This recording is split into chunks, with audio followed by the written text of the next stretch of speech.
La laïcité au Liban. Tout d'abord, nous allons définir ce qu'est la laïcité, puis nous allons parler du contexte historique. En deuxième partie, nous allons parler des religions au Liban et finir par les défis actuels. Qu'est-ce que la laïcité? En droit, la laïcité est le principe de séparation dans l'État de la société civile et de la société religieuse. La laïcité s'oppose à la reconnaissance d'une religion d'État.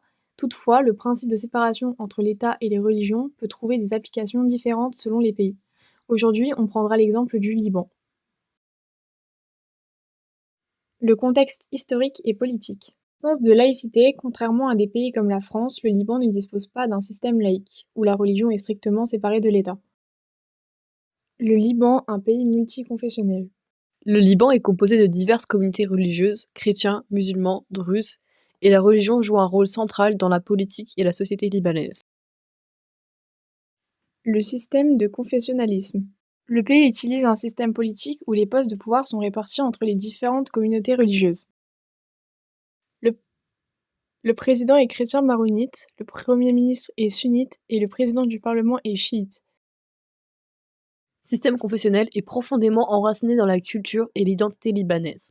Ce système assure la représentation des différentes communautés et prévient les conflits interreligieux. Accord de Taïf en 1989, après la guerre civile libanaise 1975-1990. Accord de Taïf est un traité interlibanais signé le 22 octobre 1989, destiné à mettre fin à la guerre civile libanaise qui dure depuis 1975. Il est présenté comme une tentative de restauration de la paix par un cessez-le-feu et par la réconciliation nationale.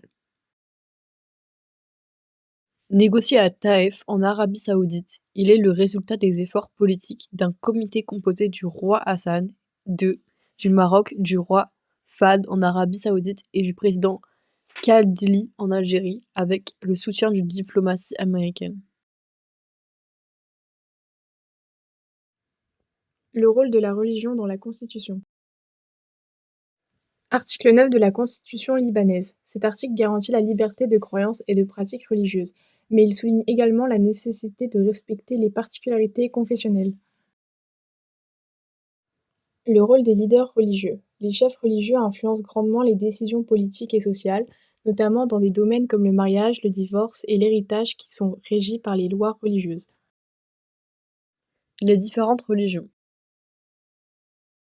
Si les Libanais, toute appartenance religieuse, confessionnelle, communautaire ou politique confondue, se sont ensemble, main dans la main, battus pour l'indépendance, ce ne fut pas pour les mêmes raisons, ni pour le même objectif. On réclamait, certes, tous et exigeait tous l'indépendance, mais les objectifs divergeaient grandement. Arabiser les chrétiens et libaniser les musulmans. Tel fut le fameux pacte national de 1983, édifiant de nouveaux pays, un pays fondé sur le paradoxe. Pour illustrer ces propos, voici quelques citations qui nous montrent les sentiments d'appartenance à la nationalité libanaise. On se réfugie sous l'étendard de la religion et non sous l'étendard de la nation. Deux négations ne font pas une nation. Les défis actuels du pays. Avis numéro 1. Le rôle des élections. Le Liban est un pays avec un système démocratique, mais pour que la laïcité devienne un principe fondamental, il faudrait une révision profonde du système électoral et des lois existantes. Avis numéro 2. La société civile et les jeunes. De plus en plus, les jeunes Libanais réclament une société plus laïque et plus moderne, sans les lourdes influences religieuses dans la politique. Tentative de laïcisation. Instaurer un système laïque. Tentative par des mouvements politiques et des groupes de la société civile visant à réduire l'influence de la religion sur la politique et la société.